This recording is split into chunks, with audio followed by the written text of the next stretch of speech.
Hey, did you see that Ola Electric's stock jumped 10% today? Quite a turnaround, huh? Yeah, I did. It's funny because it follows them hitting a 52-week low just yesterday. Talk about a roller coaster. Right? What caused the initial dip? Well, actually, there was news that Rosmerta Digital Services, one of their service providers, filed for insolvency petition against Ola Electric Technologies, which is Ola's subsidiary. Oh, wow, that sounds serious. So, what exactly does that mean for Ola Electric? I mean, it means Rosmerta is claiming Ola Electric Technologies defaulted on payments, and they're asking the National Company Law Tribunal to start a resolution process.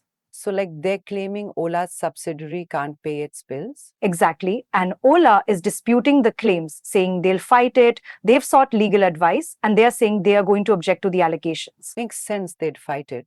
So, why the sudden rebound today then? Did something change that quickly? It's hard to say for sure. Maybe investors think Ola will win the case, or maybe it was just an overreaction yesterday. You know how the market can be. True. It's like a pendulum swinging back and forth.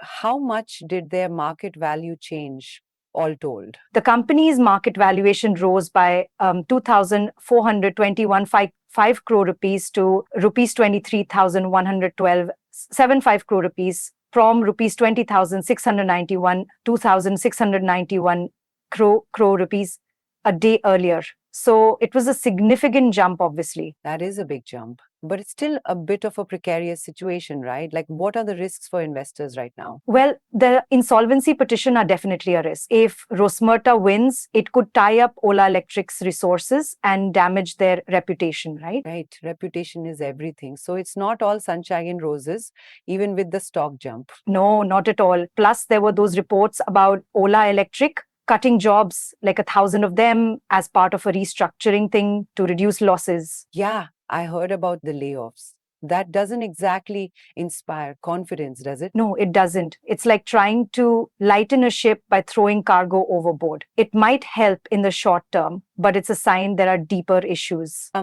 So if you were an investor, what would you be watching for to gauge Ola Electric's future? I'd be looking closely at how they handle this insolvency petition. If they can resolve it quickly and favorably, that would be a good sign. Also, how successful they are in turning the company around. Are they really able to reduce losses? Basically, can they walk the talk, right? And to all our listeners, if you're enjoying this content, don't forget to like, share, and subscribe to our YouTube channel for more insightful discussions. Exactly. And how the market reacts to their handling of things, which will give an indication of investor sentiment. So lots of uncertainty in the short term, it sounds like. It's like a high stakes game of chess. Absolutely. But with potential high rewards if they can navigate it successfully. So, thinking bigger picture here, what does this whole situation say about the electric vehicle market in India right now? Well, it shows that even the big players face serious challenges. It's a competitive market and not everyone will make it.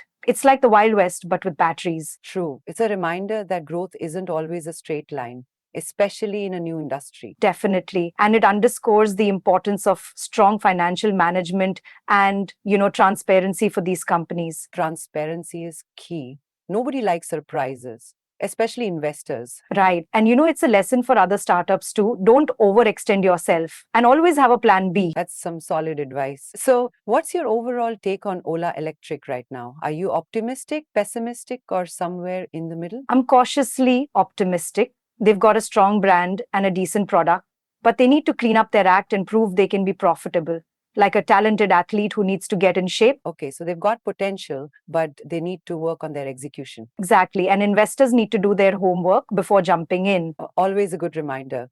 So, what are some other companies in the electric vehicle space that we should be keeping an eye on? Well, there's Ather Energy, TVS Motor, and Bajaj Auto, and they're all facing similar challenges in terms of scaling up and achieving profitability. It's like watching a horse race, right? A horse race where everyone's riding electric scooters, maybe.